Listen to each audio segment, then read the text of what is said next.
And now we are going to bring some special guests, some alum of HBCUs across our nation. We want to go ahead and welcome Mr. Egg. Actually, we're going to go ahead and welcome Mr. Edgar Rayford of Grambling State University,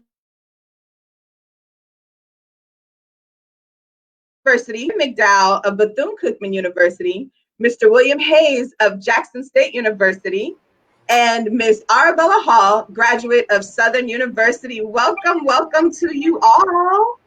Hello. Good morning. Hello, thank you. Thank you. Hi, Glad to be here. guys. How are y'all? Great. Doing great. Good. Well, so here's what we're going to do. I have a question for each of you, and I would like you to answer the question, and then after we finish, everyone, I'll go ahead and give you the opportunity to add anything else before we let you go, okay? Sounds good. Wonderful. All right. So, Mr. Rayford, this first question is for you. Okay. So, you graduated from Grambling State University. Absolutely. Why did you choose to go to an HBCU? Well, and thank you everyone for being on to this important presentation. I chose Grambling State University based on the fact that my mother and father, as a child, always were at Grambling events. And in those Grambling events, whether it be a football game, basketball, baseball, track, or coming to see some of my family members, I noticed that some of my family members from all over the country were at Grambling. And I didn't know they knew about Grambling. And it was exciting to see your family in a different setting and growing and learning in an environment that you call home. So family from Chicago, from the state of Washington, from Florida, Atlanta, Alabama, were kind of in my zone. And I was excited to see how they were being cultured and being able to get to the next level. So it was exciting to see that, and I wanted to be a part of that and be able to make an impact in my livelihood now, and it's worked. And just that Grambling experience to be around Coach Eddie Robinson. I actually lived in his apartment complex when I was in college at Grambling after I had pledged. To be able to see the world famed Tiger Marching Band work to perfection, and it kind of pushed over into me to work towards that perfection. And we are iconically known all over the world as one of the greatest HBCUs of all time. So I'm glad I made that choice. I had other choices. I had choices to go to predominantly white institutions, but it was nothing like going into that family environment at Grambling, where I met people from all over the country and the world and still have these long-lasting relationships from back in the day in the late 80s. I love it. Well, and I'm sure we all can relate to those long-lasting relationships from our HBCUs. And I do want to go ahead and just recognize Grambling State University. I know those of us here in San Antonio, some of us were getting excited because Grambling was actually coming into town to play University of Texas at San Antonio. And I, for one, I wasn't sure, but I was hoping they would bring their band because I love to support other HBCUs when they do come into my town. So hopefully after COVID-19 goes away, we can have Grambling come back in and try that again. Trust me, you know the G gonna come and show up, and we're gonna show out. Excellent. Well, thank you for that, Mr. Rayford. The next question is for Mr. Brown. You are a graduate of Florida A&M University. So, and I want to pause really quickly. We have some feedback. So if anybody might be typing, go ahead and I ask that you mute yourself until we have an opportunity to get to your question. So, but for you, Mr. Brown, you stay on your mic because this one is for you. So, do you think HBCUs are still relevant today? Why or why not?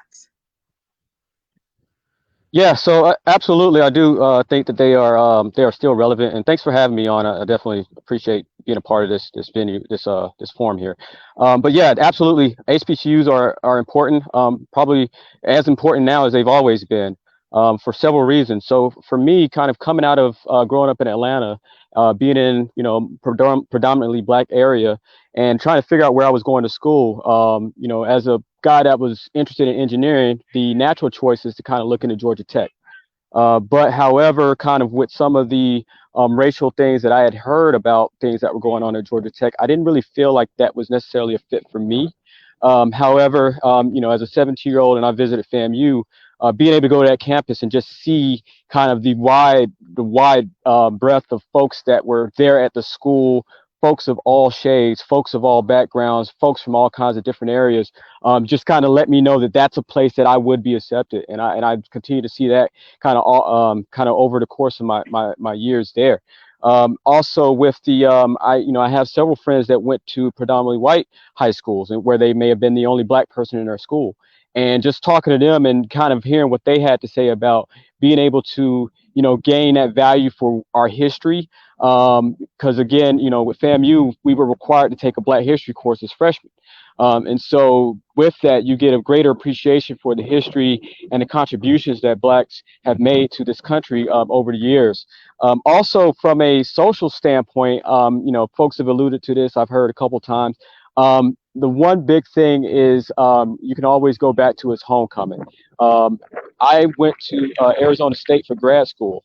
And I could tell you, based on what I experienced there and what I experienced at FAMU, there is absolutely no comparison. The excitement that goes around with going to homecoming did not exist at Arizona State at all.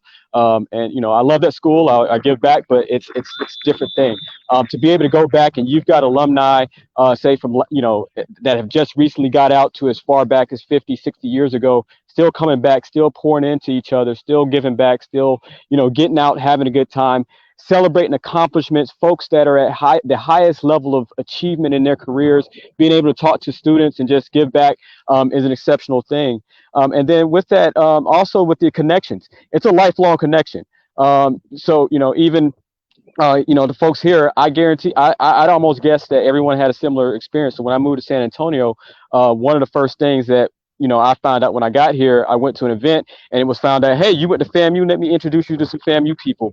I walk over to the table at one of our events and just got introduced to a whole bunch of folks, and it was nothing but hugs and love all around. So that connection goes lifelong. And then lastly, I'll throw out the giving back piece is another thing that I think is very beneficial and that continues to help these be relevant. So, for instance, my freshman class this past year, last year, we raised over $200,000 for the scholarship for our education foundation at the school.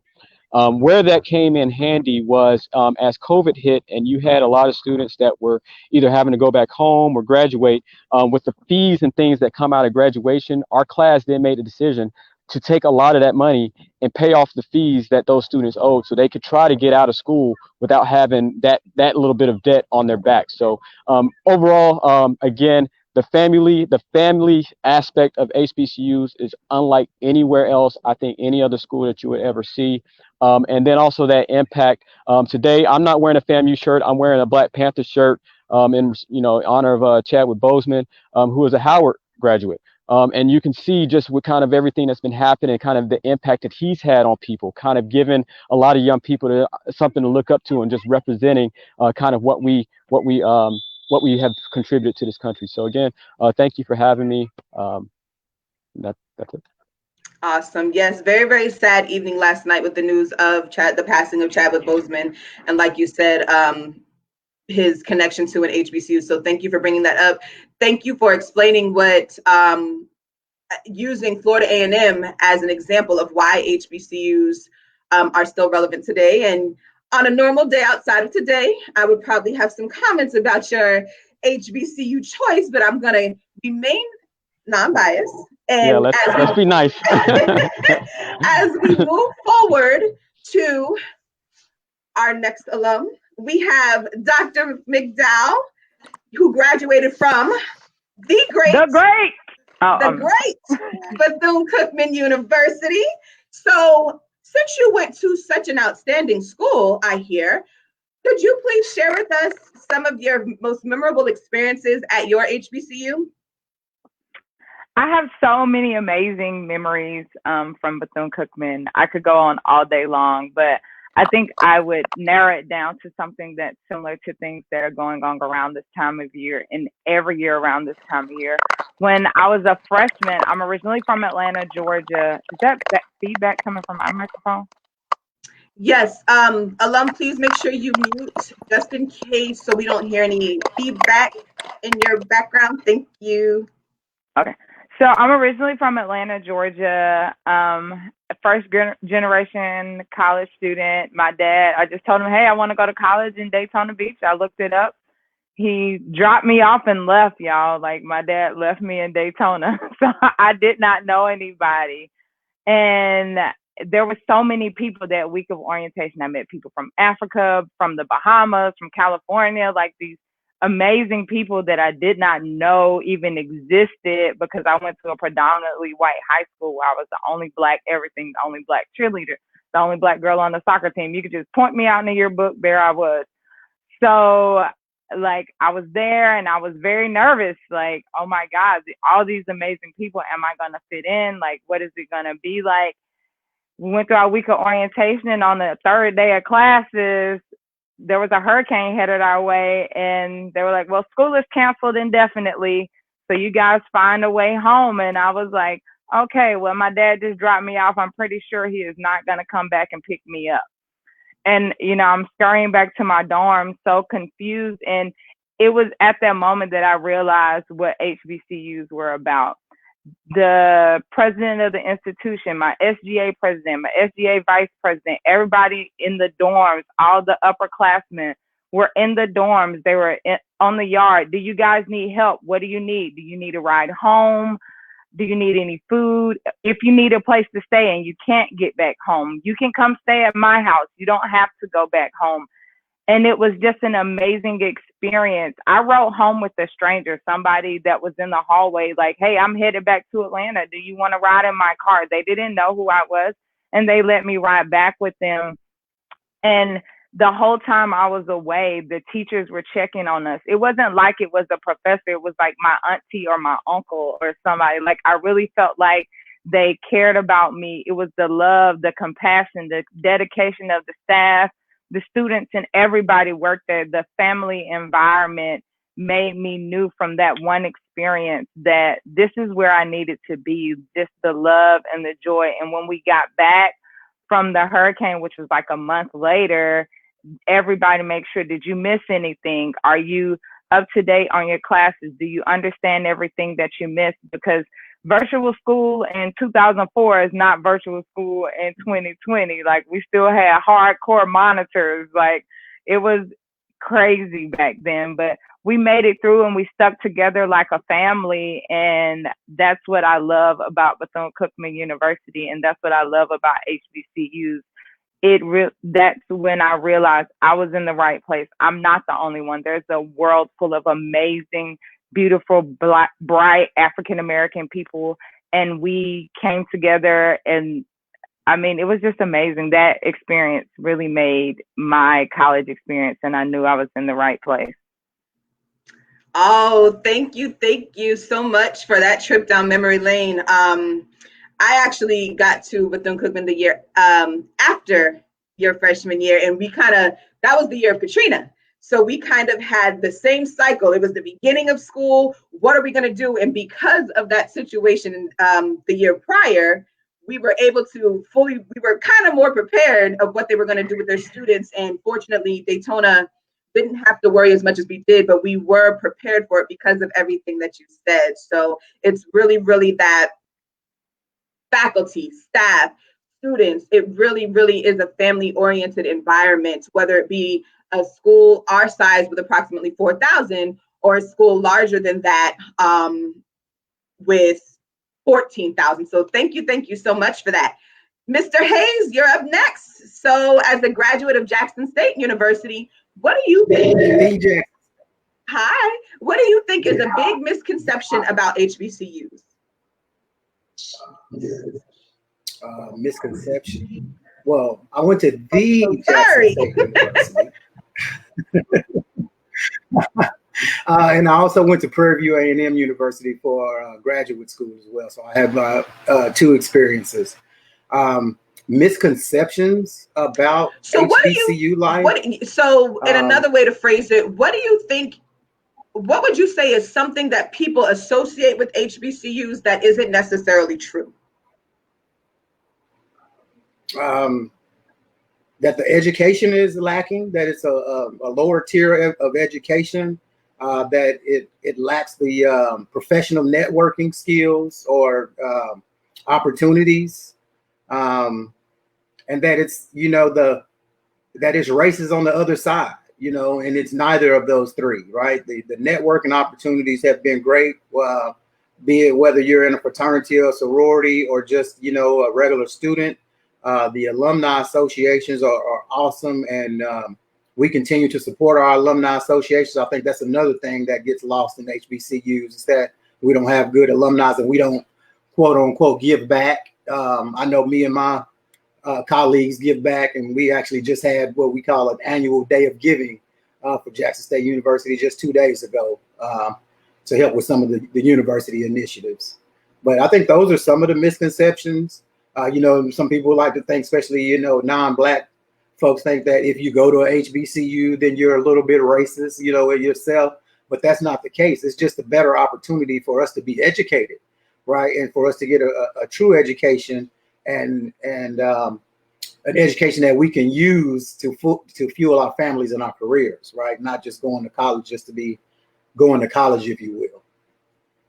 Got it. And thank you for bringing up our alumni networks. Every institution has them, and we need to make sure that and I believe, Mr. Brown, you talked about paying it forward, giving back to our HBCUs. And as alum, that is the way we do it, is by making sure that we're participating in our National Alumni Association. So thank you for your response and getting rid of some of those negative connotations with our schools and bringing that up as well. And last but certainly not least, we have Miss Arabella Hall. She is a recent graduate of Southern University. How are you?